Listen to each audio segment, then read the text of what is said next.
কাল চলে গিয়েছিলাম হুগলি জেলার সবথেকে বড় গ্রন্থমেলা ৩৯তম গ্রন্থমেলায় জাঙ্গিপাড়ায়। নমস্কার, আমি মিন্ময় আবারও একটি নতুন ব্লগ নিয়ে চলে এসেছি। আর আজ আমি চলে এসেছি হুগলি জেলার জাঙ্গিপাড়ায় ৩৯তম গ্রন্থমেলায়। চলুন ভেতরে প্রবেশ করব আর আপনাদের ভেতরটা ঘুরে দেখাবো।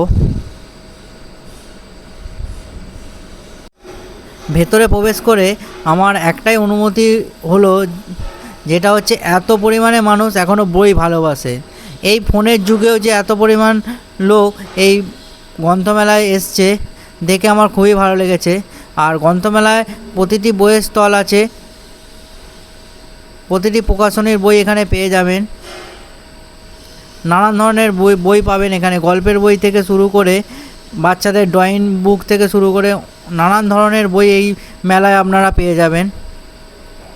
আর এই মেলার টাইমিংটা আমি বলে দিই, দুপুর 12:30 থেকে রাত্রির 7:30 পর্যন্ত এই মেলা চলছে। আর এই মেলা চলবে আগামী 28শে ডিসেম্বর পর্যন্ত। আর এই মেলাটি হচ্ছে জাঙ্গিপাড়া ডিএন হাই স্কুলের মাঠে।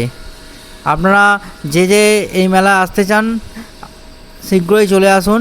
বাচ্চাদেরও এখানে বই অঢেল পরিমাণে বই পাওয়া যাচ্ছে।